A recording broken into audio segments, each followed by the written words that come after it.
मुस्लिम देशों का एक बहुत बड़ा ग्रुप है ऑर्गेनाइजेशन ऑफ इस्लामिक कोऑपरेशन यानी OIC।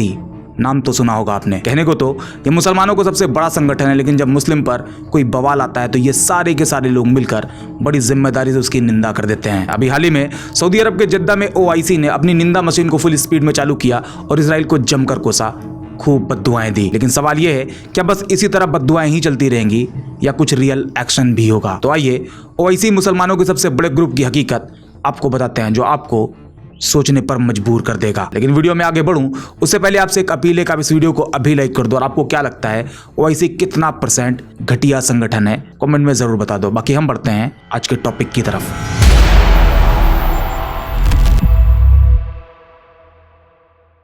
25 अगस्त 2025 जद्दा में OIC के 57 देशों के फॉरेन मिनिस्टर एक इमरजेंसी मीटिंग बुलाते हैं। मकसद था इसराइल की गजा में चल रही तबाही की निंदा करना, जिसमें कहा गया इसराइल ने गजा में 62,500 ज्यादा लोगों को मारा, जिसमें 12,400 औरतें और 18,500 बच्चे हैं। ये वॉर क्राइम है, भुखमरी का हथियार है और इसराइल का ग्रेटर इसराइल प्लान पूरी तरह से इलीगल है। OIC की ये निंदा सुनकर इसराइल इतना डर गया कि उसने अगले ही दिन गजा में और टैंक भेज दिए। अब अगर इनके निंदा की हिस्ट्री आपको बताए तो भाई साहब इन्होंने अब तक इतनी निंदा करी है कि इसे वर्ल्ड रिकॉर्ड में शामिल कर लेना चाहिए। साल 1969 से अब तक इतनी बार निंदा वर्ड बोला गया है कि अगर हर निंदा पर कुछ रियाल मिलता तो OIC अब तक एलोन मस्क को लोन दे रहा होता, वर्ल्ड बैंक इनके सामने कटोरा लेकर खड़ा होता और खुद IMF OIC वालों के पैर दबाता। गजब बेइज्जती है। अच्छा, OIC की एक खास बात यह भी है कि इन्होंने अपना पूरा एक शेड्यूल बना रखा है। जैसे मीटिंग का टाइम होगा 9 बजे, 10 बजे चाय बिस्किट चलेगा और फिर 11 बजते बजते अगली निंदा की तारीख फिक्स कर ली जाएगी, अब कब अगली बार निंदा करनी है। और मजे की बात तो यह है कि हर बार इनका वही घिसा पुराना मेन्यू होता है। जैसे अगर गाजा के केस में देखें तो ये कहते आ रहे हैं साल 1969 के बॉर्डर के हिसाब से एक फ्री पैलेस्टाइन स्टेट होना चाहिए, गाजा में बगैर रुकावट मदद पहुंचनी चाहिए और इसराइल का ग्रेटर इसराइल प्लान पूरी तरह से खारिज होना चाहिए। और उनका ये मेन्यू दादाजी के जमाने से यूं ही चला रहा और ये सबको याद भी हो गया है, बिल्कुल 3 इडियट के मिलीमीटर की तरह, जो वायरस के भाषण को एज इट इज एक साथ बोलता है। डोंट फॉरगेट कि हर साल IC में 4 लाख एप्लीकेशंस आते हैं और उनमें से सिर्फ 200 सेलेक्ट होते हैं।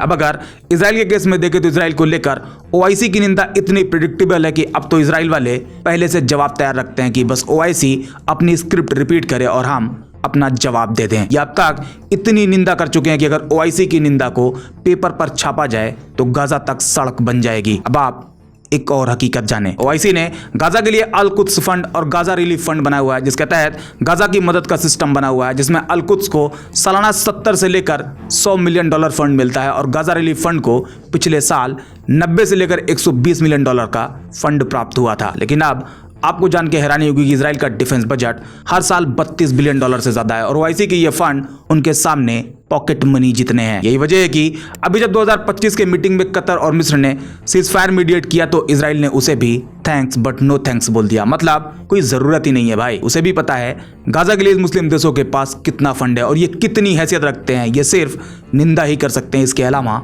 और कुछ भी नहीं। जबकि अगर देखा जाए OIC में 57 देश है और सब के सब निंदा में एकजुट होते हैं। अभी हाल ही की निंदा की बात करें तो तुर्की के हाकन फिदान ने कहा कि सामूहिक दबाव डालो। पाकिस्तान के शाकदार बोले इसराइल रीजन के लिए खतरा है और इन बातों पर मालदीव, कतर, ईरान सबने खूब तालियां बजाई। मतलब ऐसे लगा कि बस बहुत बड़ी बात बोली गई, इससे पहले इतना अच्छा मशवरा किसी और ने दिया ही नहीं।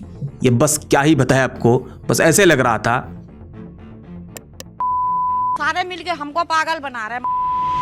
लेकिन अब सवाल ये कि आखिर इस निंदा के बाद क्या? तो जवाब बिल्कुल सिंपल सा है, सब अपने अपने फायदे देख रहे हैं। निंदा में भले सब शामिल होते हैं, लेकिन जब एक्शन की बात आती है तो सबके सब भाई मेरी फ्लाइट है, मुझे जाना है, अम्मी इंतजार कर रही हैं, वो क्या है ना कि सुबह से कुछ खाया नहीं है, ये कह के सबके सब निकल जाते हैं। निंदा के टाइम एक मानो इनसे मजबूत यूनिटी किसी की है ही नहीं, लेकिन एक्शन की बात आते ही सबके सब गायब हो जाते हैं। इनकी मीटिंग देखकर लगता है ये लोग निंदा के टाइम पर तो एवेंजर्स बन जाते हैं, लेकिन एक्शन में छोटा भीम भी नहीं बन पाते। जबकि सच तो ये है अगर OIC वाले अपने सारी निंदा की एनर्जी को तेल बंद करने पर लगाएं तो शायद इसराइल को सुनना पड़े, लेकिन ये भी इतना आसान नहीं है। खुद OIC की मेंबर कंट्री में सऊदी, ईरान जैसे टकराव और वेस्टर्न पर डिपेंडेंसी की वजह से एक यूनाइट एक्शन लेना अब काफी मुश्किल बन चुका है। मिसाल के तौर पर सऊदी और UAE अमेरिका के काफी करीबी दोस्त हैं और अमेरिका इसराइल को खुला सपोर्ट करता है। साल 2020 में अब्राहम एकॉर्ड के बाद तो UAE और बहरीन ने तो बाकायदा इसराइल के साथ रिश्ते भी बना लिए हैं, जबकि ये दोनों देश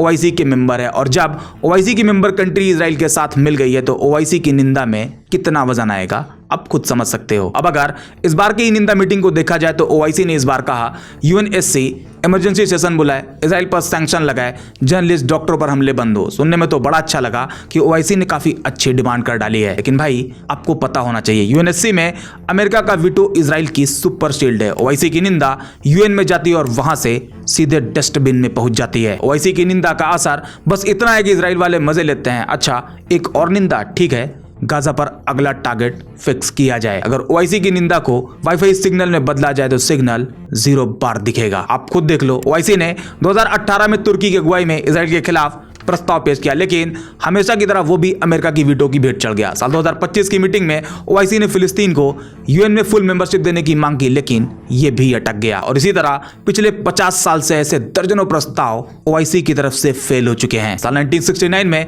जब ओआईसी बना तब से लेकर अब तक इजराइल की निंदा को इन्होंने अपनी हॉबी बना लिया है। साल 1973 की अरब इजराइल जंग में निंदा की, 1982 में लेबनान पर हमले की निंदा की, 2008, 2014 और 2023 के गाजा पर हमलों में इन्होंने खूब निंदा की, लेकिन हर बार रिजल्ट 0 ही सामने आया। इन्होंने इतनी निंदा करी है कि इनकी निंदा को इतिहास की किताबों में पढ़ाया जाना चाहिए, जहां चैप्टर का नाम हो how to condemn for 50 years. इनकी निंदा पर एक पूरा म्यूजिक एल्बम बनना चाहिए जिसका टाइटल हो निंदा फॉरएवर ग्रेटेस्ट हिट। हर साल एक नया गाना, लेकिन बीट वही घिसी पिटी पुरानी वाली होनी चाहिए। ये इनके निंदा की हकीकत है। इतने बेशर्म लोग हैं जो बिलियंस ऑफ पीपल को रिप्रेजेंट करते हैं, लेकिन नाक कटवा के रखे हुए हैं। आप खुद बताओ इनकी इस निंदा का क्या किया जाए। जब कोई सीरियस लेता ही नहीं है तो भाई क्यों खामखा तुर्रम खा बने हुए हो, क्यों ढीठ बने हुए हो, जबकि इनके पास इनका अपना एक स्ट्रॉन्ग एग्जाम्पल ऑलरेडी मौजूद है, जहां 1970s में इनके एक फैसले ने पूरी दुनिया को हिला दिया था। साल था 1973। अरब देशों ने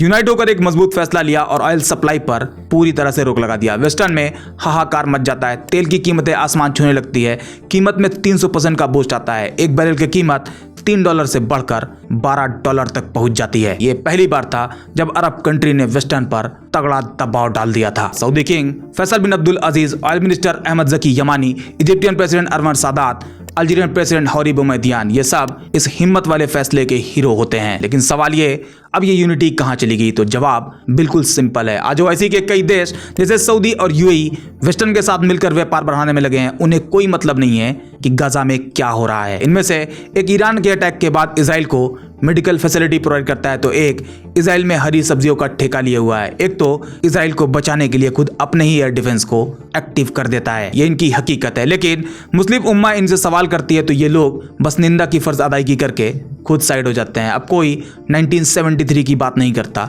क्यों भाई? डर लगता है। अगर देखा जाए तो ओआईसी के 57 मुस्लिम देश, 1.9 बिलियन लोग, दुनिया का तेल और गैस का बड़ा हिस्सा, इतनी ताकत, फिर भी सिर्फ निंदा से काम चला रहे हैं। गाजा में लोग मर रहे हैं, बच्चे भूखे हैं और ओआईसी की निंदा बस कागजों पर अपने तेवर दिखा रही है। जबकि अगर ओआईसी को सचमुच कुछ बदलना है तो निंदा छोड़कर ठोस कदम उठाने होंगे। तेल पर दबाव, इकोनॉमिक बाइकॉट, यूनाइटेड डिप्लोमेसी जैसे रास्ते निकालने पड़ेंगे। ये सिर्फ निंदा से काम नहीं चलने वाला है। आपको क्या लगता है ओआईसी की निंदा मशीन कब तक यूं ही चलती रहेगी? क्या कोई बदलाव आएगा या ऐसे ही चलता रहेगा? कमेंट में बताना जरूर। आज के वीडियो में इतना ही। उम्मीद करते हैं ये वीडियो आपको पसंद आई होगी। अगर हाँ तो लाइक और शेयर जरूर करें। बाकी मिलते हैं नेक्स्ट वीडियो में एक और इंटरेस्टिंग टॉपिक के साथ।